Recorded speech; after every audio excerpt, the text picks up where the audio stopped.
Welcome to the Feds, insiders bringing accountability, integrity, and reform to a broken bureaucracy. At Feds for Freedom, we value constructive dissent and healthy debate. The views and opinions shared in today's episode are those of the speaker alone and do not express the views or opinions of the U.S. government or any other employer. Welcome to the Feds, where information meets action. I am Stephanie Weidel, joined by Jim Erdman. Today we interview someone who took action with the disturbing information he found out. Garret O'Boyle is an FBI agent who blew the whistle to Congress regarding several items which we will discuss today. On top of the broken system he saw within the FBI, he experienced its further breakdown as he was retaliated against after coming forward as a whistleblower. Thank you so much, Garret, for coming on. Yeah, thank you for having me on. Why don't you give us a little bit of your background? All right, yeah. So born and raised in Milwaukee, Wisconsin, and after high school, I enlisted in the Army, where I was an infantryman for 6 years. I deployed to Iraq and Afghanistan during that time. Let's see. After that, I came back home, went to school, became a police officer, graduated from Marquette University in downtown Milwaukee. Shortly after that is when I applied to the FBI. And about a year later from then is when I got hired. And fast forward to today, it's been about 5 years since then. And now I'm suspended indefinitely without pay forever. FBI or they told me I can't even identify as an FBI agent anymore. So suspended FBI agent, I guess, would be what I can say. So when did you enter the FBI service? It was July of 2018 when I got into Quantico. So I drove there a day after my second oldest had turned 2. Or no, she had turned 1. She had just turned 1. And a day later, I drove to Quantico. And Can you also, how long was the security clearance process for you? Let's see. I think that my security clearance background investigation started like in March or April of 2018, and then I was hired in July. So mine moved pretty quick. My whole hiring process was just shy of 12 months. It was like 11 months. And that's super speedy. That's right. Wow. Yeah. Mm-hmm. And why did you want to become an FBI agent?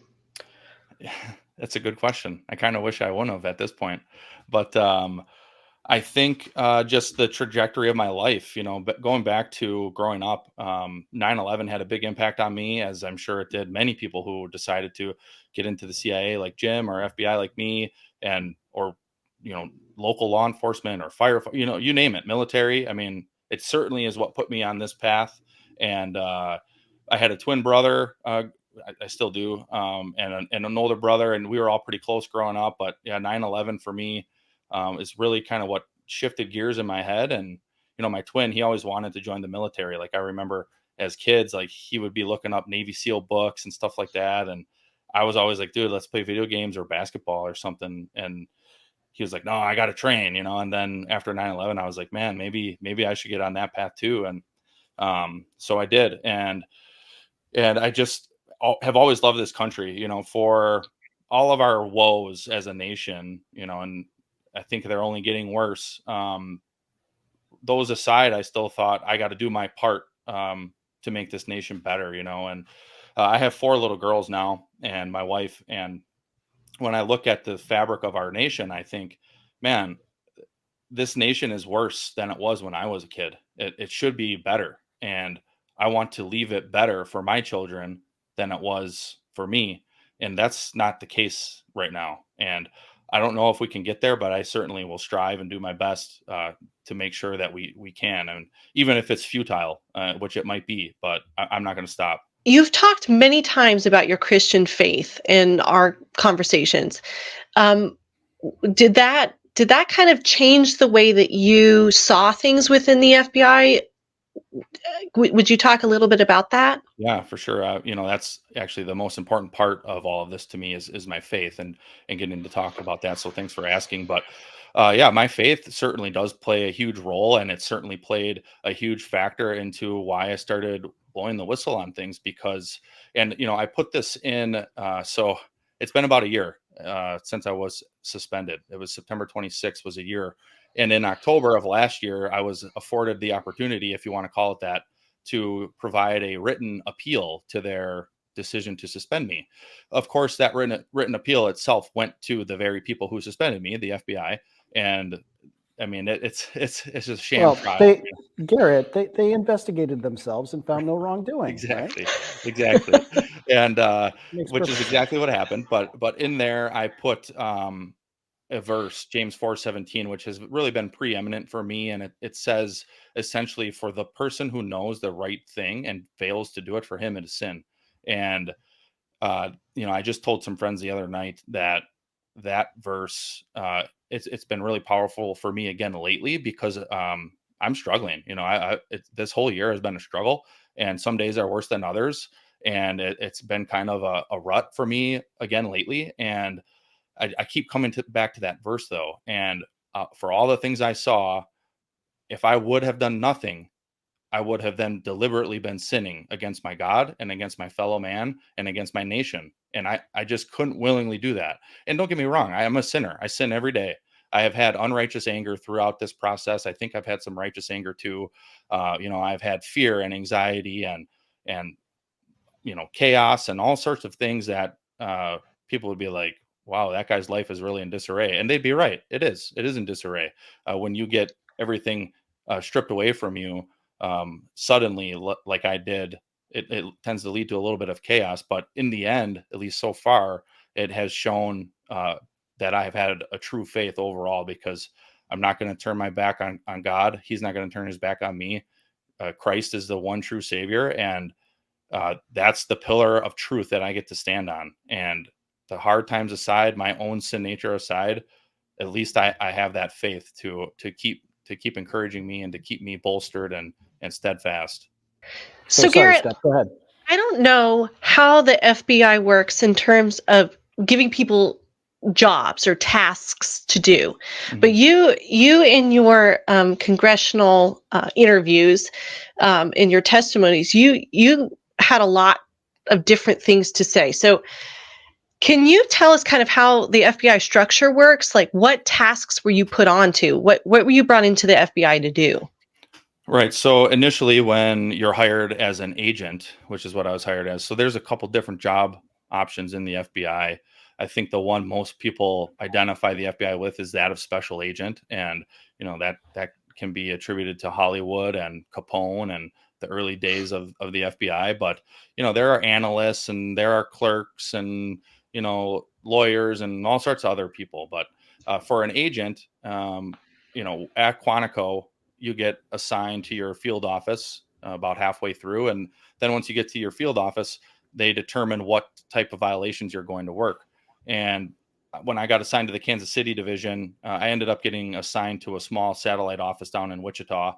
And I got assigned to the National Security Squad. And initially I was assigned to international terrorism, but there's not a whole lot of that in rural Kansas. But so I ended up, even right off the bat, working more domestic terrorism than international terrorism. And then after a couple of years, they switched my position from that of the international terrorism agent to that of the domestic terrorism agent, since that had been what I'd primarily been working on anyways. And so, and then my SWAT duties on top of that, that was honestly mostly drug related or violent subject related or gang related.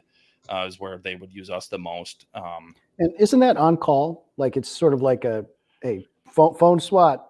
Yeah, you guys are called up, yeah, right? it is. It's not as much as on call like a local SWAT team. And then especially for me down in Wichita, most of the times if the team was getting called out, it was somewhere in the Kansas City area. And there were times where your phone would blow up and it'd be like, hey, meet at the field office. We got to roll to whatever, a barricaded subject or active shooter or officer. And that does include like a lot of extra training too, right? So you spend a lot of time at the shoot house. You spend a lot of time honing those skills, right? Yeah, absolutely. I was on SWAT for 2 years, and we had to, by FBI policy, you have to have, I think it was 20% of your duty hours had to be spent training for SWAT. And so we had to do 4 days a month, and we were shooting, out of those 4 days, we were shooting at usually at least 2 of those days, definitely way more than your average agent. So I'm bringing this to a point too. So you're shooting all the time. a lot of bullets downrange. You got trainers, you got special facilities. Would you say that they spent a lot of money on you, getting you up to speed and getting you ready to go do that very dangerous job, right? Absolutely, yeah. Yeah. It seems a shame that they would not want to keep that investment. I don't know. I'm just throwing it out there. It's a shame to me too. And then on top of that, so I actually had tried out for a new unit, and I was in the middle of a transfer when I got suspended. And your audience can look my name up on whatever search engine they want to use, and they're going to find a lot of misinformation and disinformation out there. And some of that includes me being smeared as a malcontent and a subpar employee, but that couldn't be further from the truth.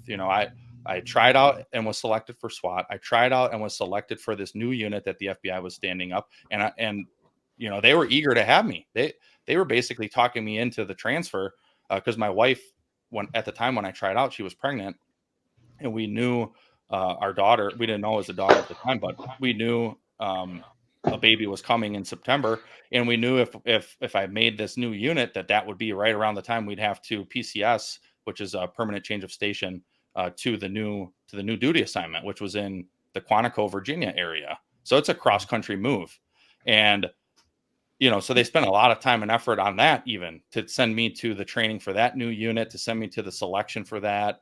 And then when I showed up on my first day, my daughter was 2 weeks old. We had sold our house in Kansas. We had not yet closed on our house in Virginia, which, as you know, with the government, they're aware of all of this because they're involved with the move and the transfer and getting your household goods packed up. So I don't think I'll ever be convinced that this was anything but malicious. So I show up on my first day, and that's when they suspend me. And they're like, all right, see ya. Well, and I had a question, but I think you answered it fully there. So what year was that? That was just last year. That was just last year. Okay. So what had you gone to public about? What did you see within the FBI, and what did you go public about? Right. Sorry, so Stephanie, real quick, I want to ask one question that's related to this. So you go public, things come out, and we can talk about what you went public for. But you had mentioned that there was a lot of disinformation that was put out there about you, right, that didn't represent your character or your work ethic. How did that get out there? Who was putting it out there? Like, did this show up just in newspapers, or were there colleagues of yours that decided that they just, wanted to make it tougher for you? Which that seems like a horrible thing to do. But yeah, so I imagine that the FBI was involved to some degree. I don't know for sure, but what I do know for sure is so the information that came out about me was after I'd already been suspended. It was shortly before I testified, and I went to Washington, D.C. in February of this year for a deposition, essentially. They call it a closed-door transcribed interview, but it's essentially a deposition where Democrat and Republican staff attorneys question me, and that for was hours. In the SCIF, right? That was not. That was not. Okay, no, so that was nothing classified was discussed. Nothing classified, which, man, yeah, that's another subject too. The classified info that nobody wanted to hear, but everybody should know, which I wasn't ever able to whistleblow that stuff. But anyways, so about a month or so after that deposition, hit pieces start dropping on me and me and a couple other guys in the New York Times and CNN and Rolling Stone and a bunch of other places now.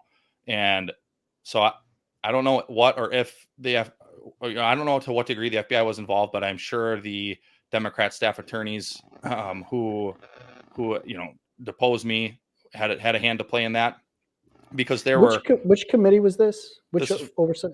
This is for the Weaponization Committee, the subcommittee. Yeah. Okay. And that falls under the Judicial Committee. Right. Yeah. The Judiciary Committee. And I'm getting to something here too. Just out of curiosity, the staffers that staff the Judiciary Committee, do they come from DOJ, FBI, those sort of law enforcement wings? Because I'll tell you, the oversight committees for intelligence, a lot of times their staffers are former CIA, former IC. So is that the same thing? I don't know for sure the entirety of that, but I do know at least one of the Democrat staffers came from DOJ, and I'm pretty sure she had a pretty big hand to play in getting some of my stuff leaked. And she probably has contacts at DOJ or FBI that she could go to and say, "Hey, what else can you give us on this guy?" Yeah. We don't know. We don't know, but it does, it makes it hard for people who are whistleblowers, I suppose, if they want to go forward and say something and they go to their oversight committee, and their oversight committee is filled with people from their line of work, at least. Yeah. Maybe not necessarily specifically where they work. Yeah. Well, yeah, So, that. And then on top of it, they told me, looking back, it's like I was kind of lured there, because they said, don't talk about this, keep this confidential. We don't want anybody talking about this outside of here. And then lo and behold, little tidbits get leaked here and there and get construed and obfuscated to the nth degree. And it's like, man, this stuff isn't even close to like contextually what I was talking about, what I was saying, why I came forward. And yeah, so it's, it was disheartening to see like, oh, okay. Like, because one of the things I said in that deposition was that this is not a partisan issue. Things the FBI are doing. No one up on the Hill, it seems like, believes people when they say that. Yeah, I don't think they do. They must not. But yeah, what kind of led to that was back in the first time I went to Congress was November of 2021, because I had brought some things to my supervisor's attention, and that continually fell on deaf ears. And so I was like, I had just taken the annual whistleblower training, and I was taking copious notes, and I was like, I think I'm going to do this, like actual whistleblow to Congress, because my chain of command isn't listening. And then on top of it, a number of the things I took to my chain of command, to my face, they would say, you bring up some really good points, man. Nobody's really talking about it from that perspective, and my first line supervisor, he ended up, knowing what I know now, this was one of my first protected disclosures. I sent him a rather large document. It's like 15, 16 pages of constitutional concerns I had with the Executive Order 14043 mandating that all federal employees get the COVID-19 vaccine. And I typed this up, and I had case law and all sorts of stuff in there. And I sent it to him, and he read through it, and he's like, man, even though I got vaccinated myself, I completely see where you're coming from, and this is really powerful. And he started sending it out to friends and people he knew in the agency. And it's like, I gave you that, like, as a supervisor, that's a protected disclosure, dude. But nothing happened with it. And then, fast forward, at that point, it was like the scales had fallen from my eyes. And I was like, oh, this agency is actually not interested in doing the right thing at all. They're just interested in collecting a paycheck and getting to retirement or that next promotion or whatever. And so then at that point, I was like, okay, every time I see something that is wrong, I'm just going to whistleblow it. And so that's what I started doing. And I had been doing that for about 10 months. And then that's when they dropped the hammer on me. None of this stuff was public at that point. And now some of it has leaked out over time, before I testified, like we talked about, and then certainly after some of that has come out too. So I just want to make sure everyone understands. So when someone, we got to talk about a little bit of the process. So for you, you mentioned the term protected disclosure.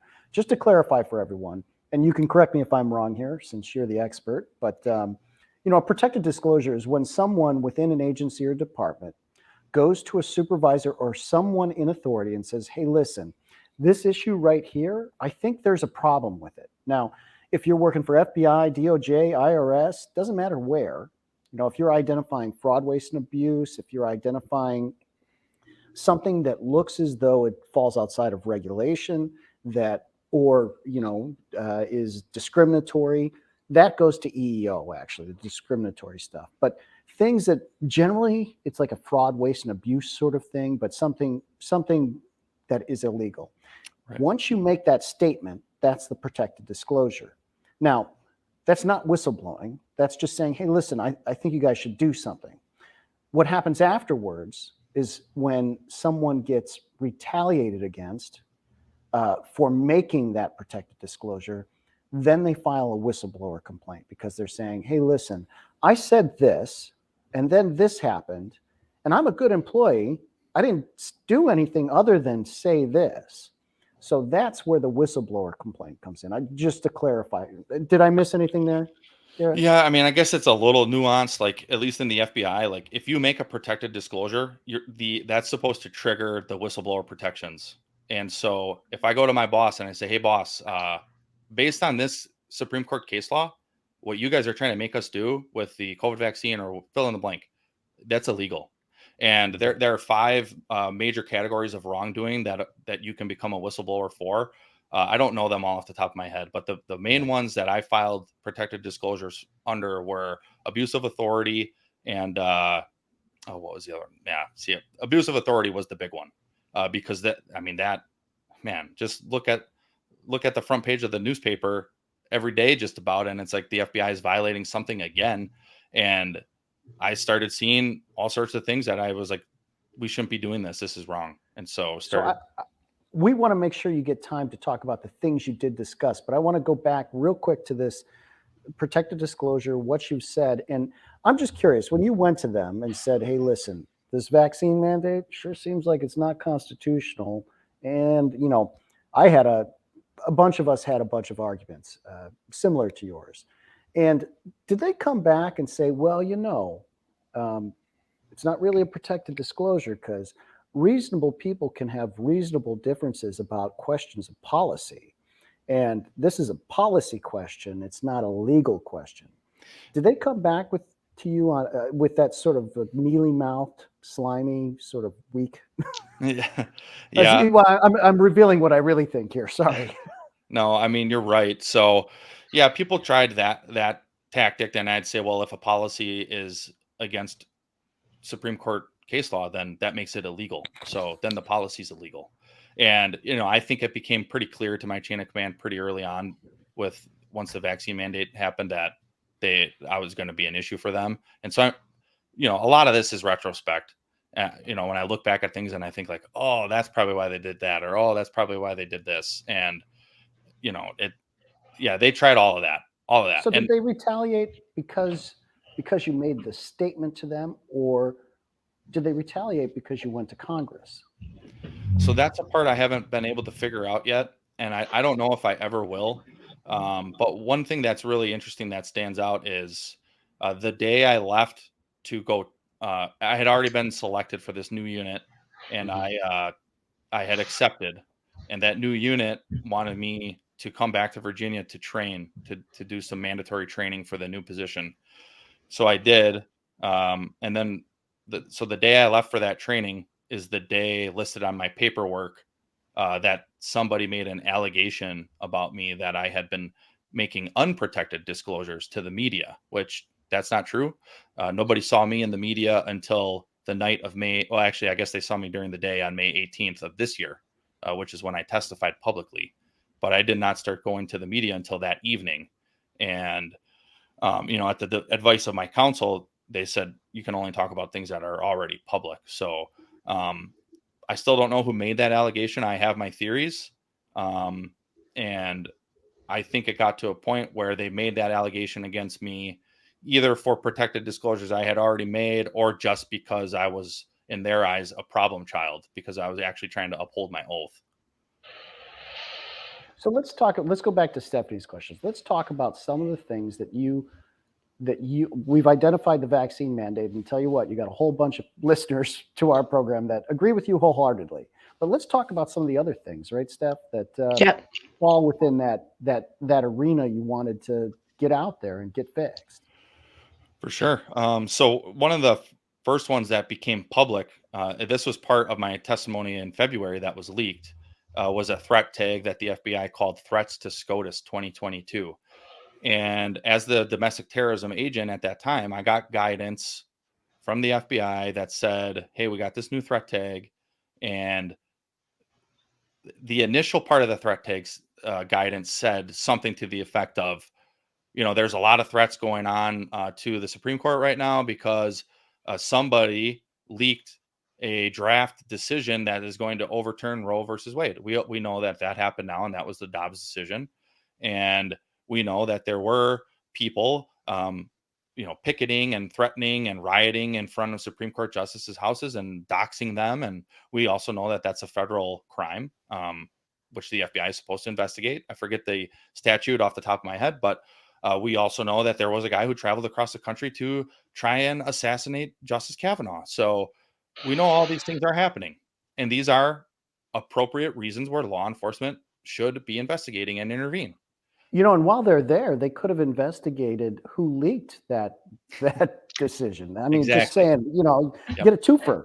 Yep, exactly. So that's a part of this that I love. You'll always see in these articles when something leaks out, like, someone familiar with the matter who remained anonymous, blah, blah, blah, blah, blah. There's another one that just came out yesterday, I think, from Newsweek about the FBI. And there's FBI officials in there who remained anonymous. And I'm wondering, like, hey, when is their security clearance going to get suspended? Because in my case, that's what I got suspended for, but just an allegation of it. And that was enough for them to strip my clearance.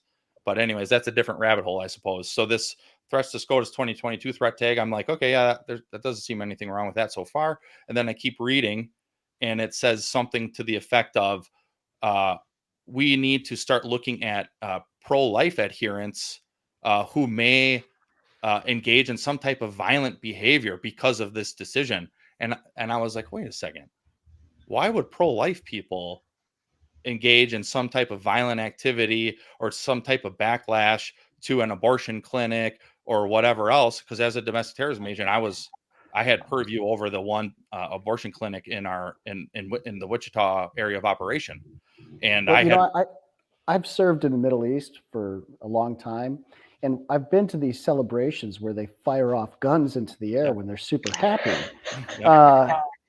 So maybe they're violently celebrating. Yeah. Well, the FBI would love it if they were, because then they'd say, see, they have a penchant for violence. And so I'm like, okay, it looks like they're starting to twist this threat tag around and try to point it at people that it shouldn't be pointed at.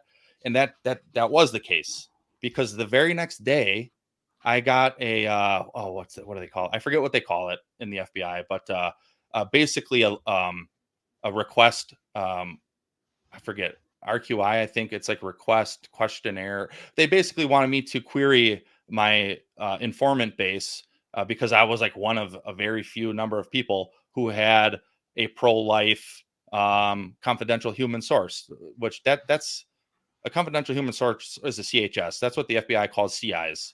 They like to have their own acronyms for things because I don't know why, but they do. And I think they think they're better than everybody, so they got to make up their own nonsense. But so my CI, they want me to ask them all these questions, and all these questions are like clearly indicative of someone in the FBI or multiple people who worked on this, or who knows, maybe it's coming down from the head shed. I don't know. But I get tasked with all these questions to ask him about pending attacks from pro-life people.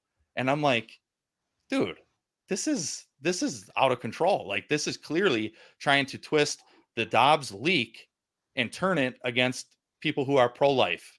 Which doesn't make any sense. No, it makes no sense. It makes no sense. It makes no sense. And I was like, well, sleep tight, America. Yeah, I'm like, I don't think I can legally abide by this. So that was one of the things I brought to Congress, and then was leaked. And then what were some of the other things? Now I'm all riled up about that one, and this is how I get. I feel you. Something else you mentioned was the school board threats. Oh yeah, the school board threat tag. So man, this would have been October, I think. October of 21 is when this threat tag first became made public from some other whistleblowers in the FBI. I don't know who they all are or what they're. I don't know, but I remember first seeing that like on the news, and it was like, FBI whistleblower, and they had the email that was sent, and it was like, okay, well, that's a problem. And then, I mean, this is still ongoing. Like Merrick Garland, the attorney general, he just testified like a week ago, maybe 2 weeks ago now. And this was brought up again because he had sent out a memo at the request of a nationwide school board, of a nationwide school teachers union. And they basically are targeting parents as terrorists, the FBI and the DOJ. And they keep, of course, they keep saying, no, we're not. We're not doing that. That's not true. And it's like, well, that is true. So what I brought forward was the actual information that was showing that the FBI was doing that. And, I think Congressman Jim Jordan said it best at my hearing. He said, they found out that you brought us information about that school board threat tag. And so they said, if we can get this guy, then nobody else is going to come forward, or something else like that. I mean, you can find the clip on YouTube, but it was something to that effect. And I think he's probably right. They found out either that piece of information that I whistleblew about, or some of the other ones, or all of them, who knows? And they said, we got to get rid of this guy. He's a problem. He's, I don't know if it was like this in the CIA, but in the FBI, if you say, you know what, I made an oath to the Constitution and I'm going to uphold that oath and I'm going to stand by that oath as best as I can. If you do that instead of saying, I will do whatever the FBI wants, you are a problem to them and they want you gone. And I'm an example of that. Kyle Seraphin is an example of that. Marcus Allen, another guy I testified with, is an example of that. And Steve Friend, another guy I testified with, is an example of that. And there are more who we know, but the public doesn't know who they are yet.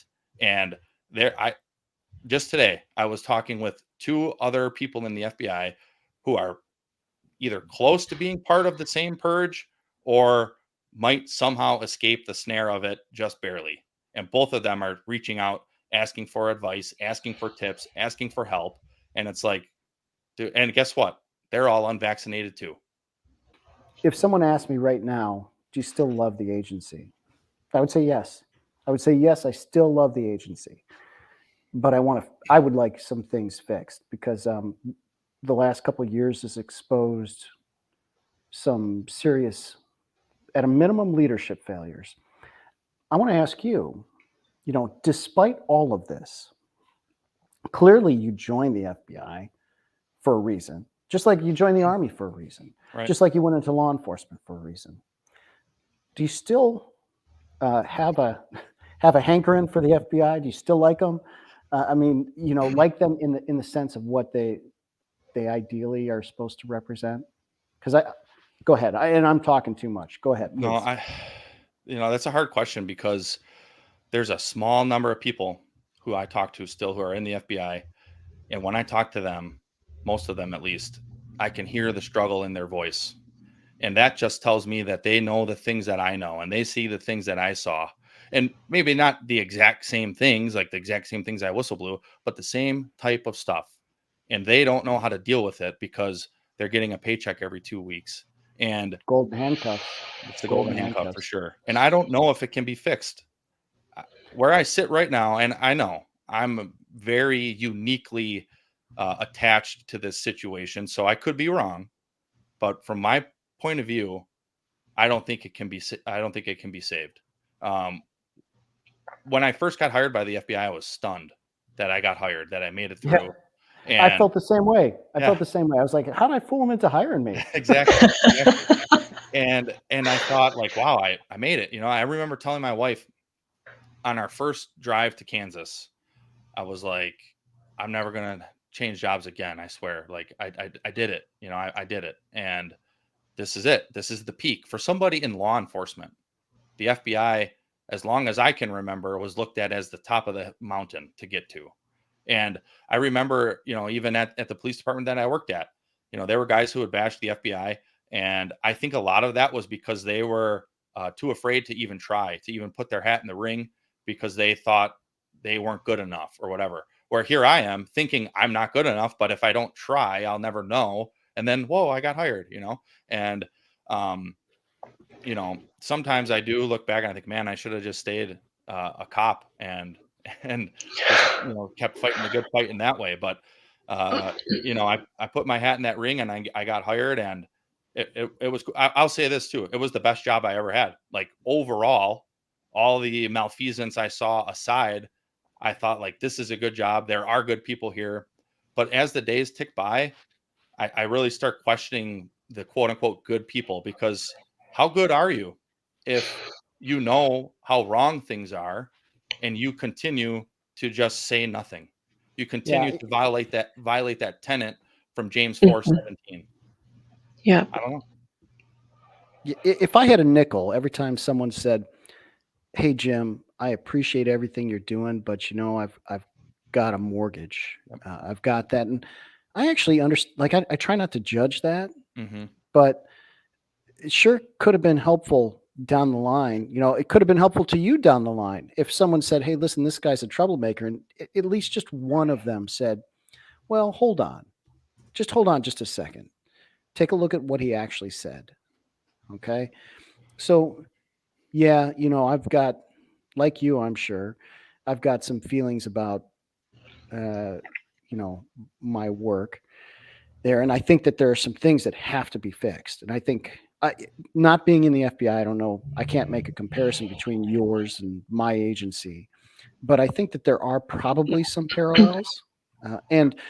But I don't want to talk too much because I want to let you. What else was on that list that we There were was talking the Domestic Terrorism Symbols Guide. Would you talk a little bit about that? Yeah. So Congressman Gates asked me about this at the hearing, and this had come out from somebody else in August of 2022. Yeah, just last year.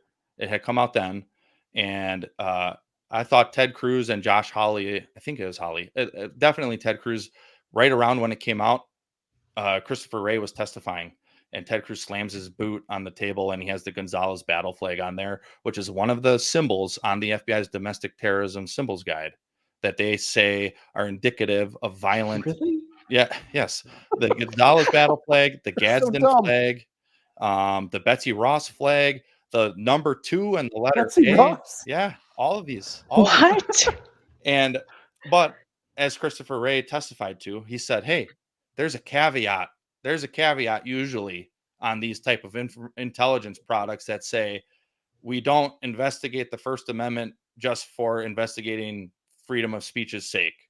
And it's like, okay, it reminds me of the movie Talladega Nights, when Will Ferrell's character says, "Yeah, I said with all due respect," and then the other guy's like, "You can't just say whatever you want if you said with all due respect first."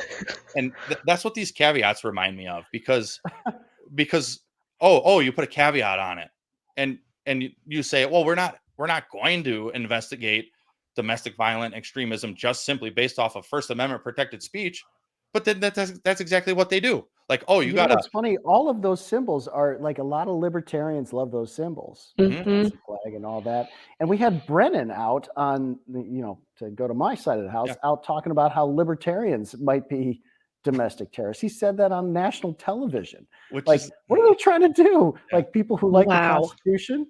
yeah. It's like bizarro land. It is. It is. Well, and I think you're right. I think it is getting to a point where if you start reading quotes from the Constitution, they're going to say, "Man, that guy sounds like a terrorist." Because there's a part, I think it's in the preamble, where it talks about if despotism gets too far to a point, then you have not only a right but a duty to throw off that form of government. And it's like, if the FBI sees this and hear me say that, which is a not a direct quote, but it comes from the Constitution, they're going to say, "Man, that's extreme speech," and it's like that's literally in our Constitution. Listen, I think you were in the Army, right? Yeah. So I think the way to deal with this, the Army has two powerful training tools: negative reinforcement and public humiliation. So people need to be laughed in their face. When Yep. they say dumb stuff like that, people need to do like their best Tucker Carlson impression and just laugh. Yeah. Laugh I at wish. them for a while, stop, take a breath, laugh some more, then tell them they're dumb, Yeah. super dumb. Hmm. And then, like, Lord. I think at least at the FBI headquarters, like at that level, I think those people have just full on drank the Kool-Aid, and they think like you have to do what we want and what we say, or else we're coming for you. And they think that that is right. And Uh, you know, I saw it kind of early on in my career. And again, I was a cop beforehand, and maybe I was different because like I always have liked, like, one of my favorite courses in college was constitutional law, and I always paid close attention to changes in constitutional case law. Granted, my police department did a really good job of keeping up on that stuff and making sure we were apprised of it. Well, now fast forward, I'm in the FBI. I'm a new agent. Maybe 6 months, maybe. And my SSA, which is supervisory special agent, she'd been in the FBI for like 15 years or something. She was like an analyst before she became an agent, and now she's a supervisory agent, and now she's even higher than that. But she's asking me some questions about this case. It was a domestic terrorism case, and trying to give me some ideas and tell me some things to do. And it was in front of like some other people, and I just was like, taking note. And I'm thinking in my head, like, that's a Fourth Amendment violation. Like, we cannot do that. That's illegal. So I go back to my desk and I'm like, I don't remember the name of the case law off the top of my head that addresses this very issue, but I bet I can find it. Lo and behold, in like 3 minutes, I find it. I grab a couple sentences from it. I print it off. I go back in her office and I'm like, hey, ma'am, can I talk to you for a little bit just about that case again? And we start talking. And I'm like, yeah, I pulled up this case law. I was wondering if maybe you take a look at it. And she does. And I was like, yeah, I'm pretty sure that's illegal. That was the thing you wanted me to do. And she was like, yeah, yep, I think you're right. I think you're right. She's like, yeah, just forget about it. Just don't do that. And I'm like, yeah, that's probably a good idea. See, if you hadn't done that though. Yeah. I know. But here's the problem though, is like most people in the FBI, like, they probably don't have that penchant for paying attention to the Supreme Court case law. They probably only had constitutional law course at Quantico for a few weeks because they were like a school teacher beforehand or something. And if their boss told them to do something, they probably just would go do it. And it's like, you, as a law enforcer in this nation, you have to be aware of this stuff. Like, I'm not saying you're going to get it right every time, but you at least got to be aware. We are in a society where people are taught to go with the flow. We had a really interesting interview with one lady, Brooke, who her new organization is called Against the Flow, and she left federal service. I mean, we need to be very aware that to use our common sense and our head to think. And thank you so much for saying something and for knowing something about the Constitution. Isn't this what every person should know? Yeah. And this is why we need to homeschool our children. Yeah. Amen. Yeah. So I have a question, and it's been brought up. I've seen it on the news. I've seen other people talk about this. You mentioned 9/11. After 9/11, a lot of people were motivated to go into service. Myself included, you included. Yep. I was in the Army before 9/11, but and then within the FBI, there was a shift. You guys went from pure law enforcement, as I understand it. Again, I'm an outsider, to incorporating more of an intelligence activity. And see, that's where I could see things like what you described happening. Because when you're doing intelligence, you're grabbing all the tools at your disposal, whether that's tools given you through the Patriot Act or FISA or whatever, to collect the information to be able to build for us an intelligence package. You guys are a little different, because the goal is to build something for a legal proceeding, send somebody to court. Do you think, I'm not trying to lead you here at all, do you think that sort of that intelligence side being built up over time has had an effect on the law enforcement side? And if so, what's the effect? It absolutely has. And I think the primary effect is that people in the FBI think they can open a case and keep it on an American citizen or someone in America. They can open a case and keep it open for no reason other than to gather intelligence.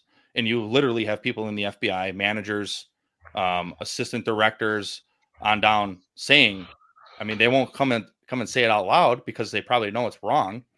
But inside the FBI, because it's a metrics run organization, you got to have cases open to continue getting money from Congress.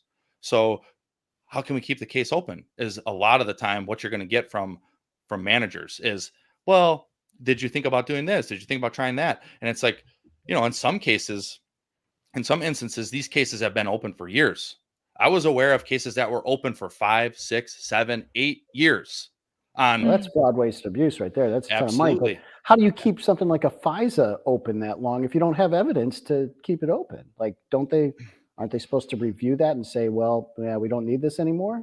They're supposed to. Now, even though I was on national security, I never did a FISA or anything, but I think I probably know more about FISAs than most, maybe not as much as you, but for instance, like I think it was back in 2013 or 2014, there was one of the reviews of the FISC, and it turned out that they approved like over 99% of um, FISA warrants that came to them. And it's like, well, Hmm. that's probably a problem itself, because you really think the government gets it right over 99% of the time? Probably not. And we know they don't, at least in one case where an FBI attorney literally took information out of an email so he could get a FISA renewal. And then he didn't get criminally charged, really. He's an active attorney in the DC Well, it was an area. honest mistake. Yeah. It was an honest mistake. Don't worry Can you about it. all explain FISAs? Right. Uh, So go ahead. Go ahead, please. No, please. It's a Foreign Intelligence Surveillance Act, and Yeah. it was beefed up after 9/11. I don't know the full history of it, but I do know that when domestically law enforcement have the ability to get FISA warrants to collect on an individual who they suspect of being engaged in wrongdoing, whatever it is, and so that it'll collect a lot of your data. If you're under a FISA warrant, there's some people poking around in your cloud, poking around in your emails, and you probably need to, Yeah. not be so naughty.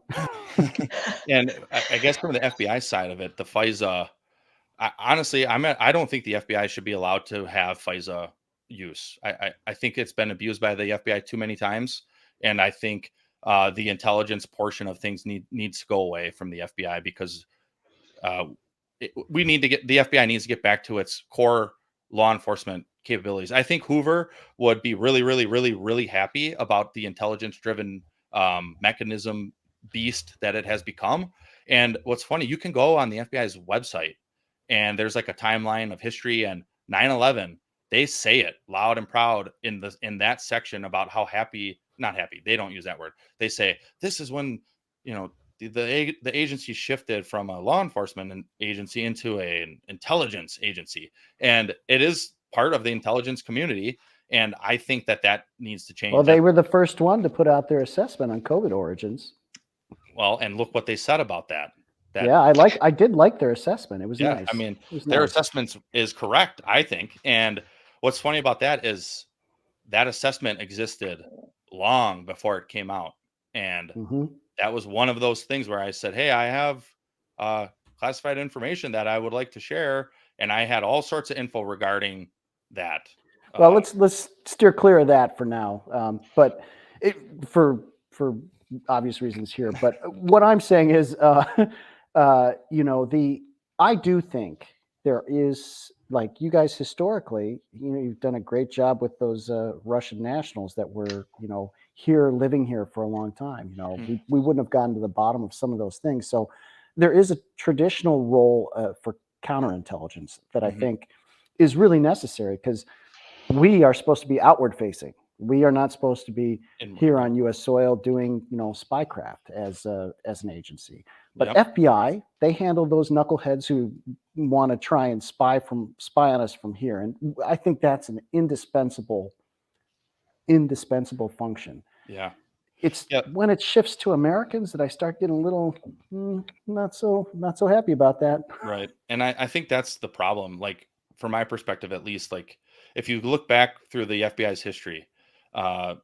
Let's just go to like 1920s. It was communism, and the FBI played a huge role in deporting people without due process because of the Red Scare. And it's like, well, in America, you have the First Amendment. Like, you can be a communist here.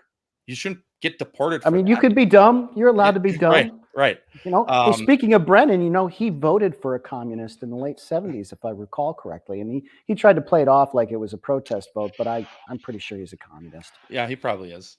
Yeah. And then leading up to World War II, the FBI played a huge role in Japanese internment camps, rounding up Japanese Americans.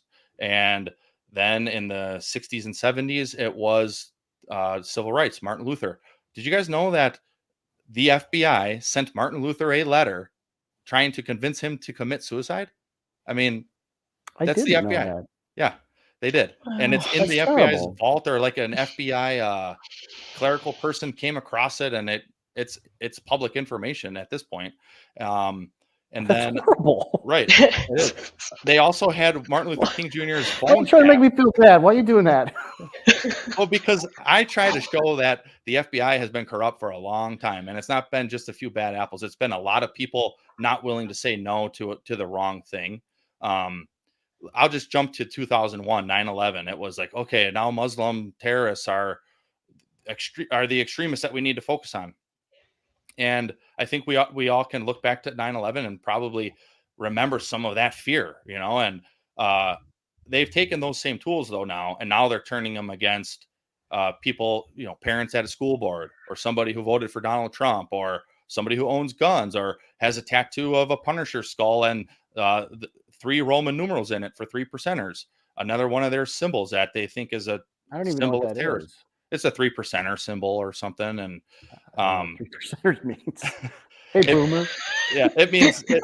So there's a group out there. I only know this because I worked DT, but there's like militia groups out there who claim to be 3%ers or whatever, and the FBI's take is, oh, that's an ode to the Revolutionary War. Hey, wait, where if I Google this afterwards, am I going to be in a lot of trouble? no, I don't think. Okay. Not just for Googling. Just making sure. Yeah.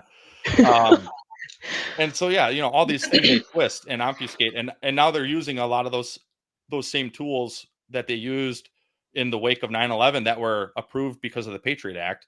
They're using those on Americans now, and I mean, I think now you're speaking my language. My big concern is the Patriot Act. Like, I'm guilty as anybody. As soon as I wanted to use the tools that were available to, exact vengeance Right. for an attack on our country, or more politely, hey, protect our nation, right? Yeah. But I am worried now that the things that we've done so well doing, and we have done well in protecting against other terrorist acts, but I'm worried that those things get turned inward, and we militarize everything. We've militarized healthcare. We've militarized, these things that were never meant to be militarized. And when you do that, you start bringing in all the military tools. Right. So sorry, I'm going to get off my soapbox because you've only got like 5 minutes left, and Steph has probably got a list of things we were supposed to cover. You guys just have to have me back on. So at the Feds, this podcast, we have the mission, Feds bringing accountability, integrity, and reform to a broken bureaucracy. And you have been an impeccable example of an insider who has integrity, and you have common sense, and you went with your gut, and you blew the whistle. So how can there be accountability here? I mean, you've been retaliated against because of blowing the whistle. So how can we bring reform at this point? I mean, you're saying the FBI really, there's probably no hope for it, but what can we do? Honestly, I think having conversations like this is a great starting point, because I think there are so many people who are not aware of what is going on and what is happening. And that's actually been another part of the struggle for me during this whole time, is because most of the people in my life have no idea and no interest. And it's like, you have a direct source in me as to what happened, what is going on, what is happening with me and my family. And most of the people don't ask, don't care, don't watch these interviews or anything. And it's like, that's, I think, where we can start at like a grassroots level, is starting to get people to be aware that apathy has to end. Before our interview, I was talking with my sister on the phone, who also homeschools her children. We are on opposite sides of once the COVID happened, there were complete divide. It was very sad.